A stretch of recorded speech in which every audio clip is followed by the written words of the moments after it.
First off, big thank you to everyone that sent me birthday messages yesterday. A special thank you to Sean Viper29 for doing the video that I didn't think I was ever going to see again, to be perfectly honest. And the more I watch it, the more I wonder what the hell was going through my head when I actually pulled all those bits together. Hopefully it'll explain to a few more people why I keep making references to dark freaking pointed starch on your videos. That side was tagged yesterday by Tigervampuk UK for the whole gamertag 3 consoles that you want with 3 games on each. I thought it was going to be really easy to do, but I was a bit worse for wear yesterday and didn't think on. Basically, to explain as quickly as I can, when I was growing up, pretty much everyone in his family's always had that sort of gamer mentality in one way, shape or form. Whether it was from like early days for me when I started off going into arcades when I was on holidays, or the first NES that was bought, the old ZX Spectrums and what have you. It's a case of as a result of that, I've always been reasonably lucky when it comes to the fact of actual gaming, multi-platform games, so there's not really sort of exclusive stuff that I've not played on other systems anyway. Thankfully you gave me an option for 2 other actual lists. What I've decided to do is go with the whole my 3 favourite consoles with 3 games on each. In one case I've gone for 4 games because I couldn't decide between 2. Also, I may need to cut and edit on this video because upstairs has decided to start doing some drilling about 3 minutes into me originally recording this video, but hopefully I won't have to worry about that. Right, starting off Mega Drive / Genesis. It was my dad that actually got me into my whole role-playing kick, and you'll spot a theme running pretty much through all 3 systems, but especially with the Mega Drive. First 2 games I'll put them as separate choices, the Shining Force series, Shining Force 1 and 2. Now, for those of you that don't know what the game is, shame on you for a start, but it's basically like a strategy RPG. Think of it as like a glorified game of chess, but obviously with whole levelling and hit point stuff involved into it and different attacks for different characters.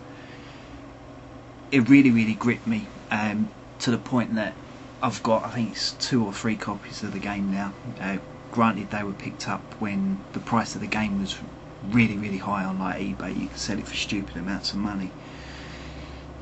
I still go back to both of those games, 1 and 2, to this day, to the point where I actually picked up the Ultimate Genesis or / Mega Drive collection on Xbox 360, and I still play those games, either on the original system and on the 360 to this day.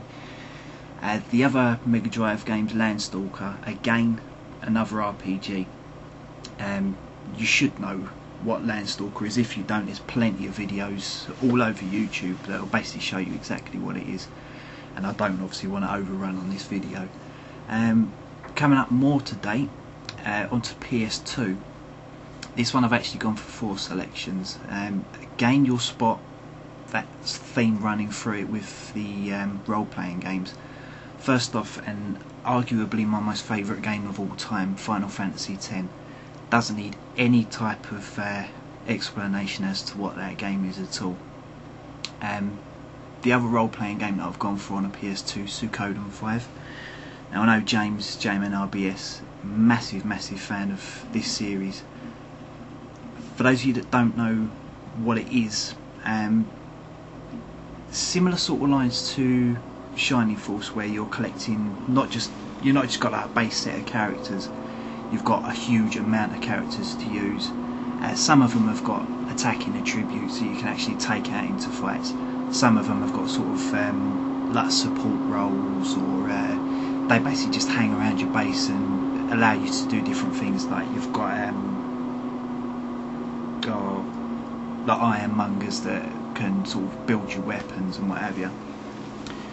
I think it's like 108 characters that you can collect in each one of the Suikoden games, sort of intercut with like big battle, like war fights between 2 warring nations, or like warring factions and what have you.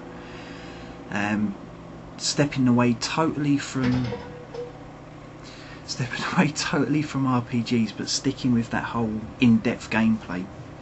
The next one I've gone for is Gran Turismo 4. I've always loved the Gran Turismo series, even though they take forever to release those games, and obviously me now being a 360 gamer, I'm more into Forza than I am really into Gran Turismo. But it's, as everyone knows about the two games, they're pretty much the same. It's just like obviously graphical touches and a few little bits and pieces in there that separate the two. Fourth game, PS2 again, is Grand Theft Auto San Andreas. Now, I know a lot of people out there that are into Grand Theft Auto games. That was the point that people started to go off of the series.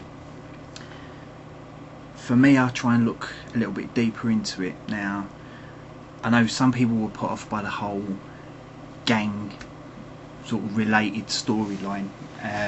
Other people were sort of put off with the dead areas where there's nothing going on at all. To me, it was used as sort of a benchmark for what they wanted to then move on to with like the next gen gaming, especially with like Grand Theft Auto 4, so obviously the same series. But it was as if they were trying to push the boundary as much as possible. And when you look at each Grand Theft Auto game that's come out, even going back to the old top-down days with 1 and 2, each game that's come out, they've pushed the button a little bit further and moved the goalpost for themselves, basically trying to bring in more, whether it be more vehicles, a larger map, more different sort of gameplay mechanics. And it's something that I really, really like. I mean, James knows himself the fact that with me and Grand Theft Auto, I would spend like hundreds of hours basically just finding everything that I could. Now, coming right up to date and trying to get this done within the time limit, Xbox 360. Now, as I said when I was talking about the Genesis, gameplay nowadays for me, games are a lot less playable. They haven't got that sort of enjoyment factor. Everyone's trying to push that whole ultra realism, as opposed to basically just sitting down and playing for the love of playing for different games. Now, 3 games that I've gone for, again, really, really in depth. I love games that I can sit down and spend 100-200 hours on, no problems at all, doing literally everything in the game. First one I've gone for, continuation from the last game that I mentioned, Grand Theft Auto 4. Again, I know a lot of people put off by the whole sort of ultra realism, and the game didn't have anywhere near the comic touches that were in previous titles. But for me, it was a case of me, check my guides, I've done so much stuff with the whole getting the birds, like flying rats, doing the jumps, doing all the story missions, doing the sideline stuff. I love that type of game. Admittedly, if I was going to compare it to Saints Row 2, I'd say Saints Row 2 is the more enjoyable game to play.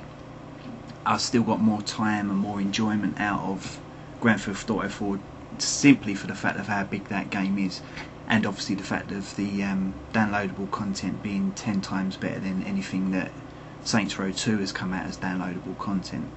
Don't get me wrong, I'm not knocking Saints Row 2, I love that game, but when you're basically getting DLC that's giving you a couple of missions just tagged on and that's it, doesn't compare.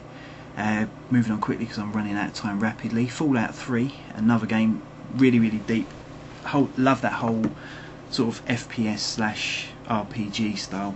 To that point I'll actually get onto on another video, I'll probably do it straight after this, of the game that I'm going to be getting, which I'd love for anyone out there that's watching to get involved. The final game I've gone for is Assassin's Creed. Again, I know it's a game that certain people got bored with for the whole doing all the investigation work and what have you, but for me, doing that and like all the flag collecting and what have you, I love it, absolutely love it. Graphically, the game's fantastic.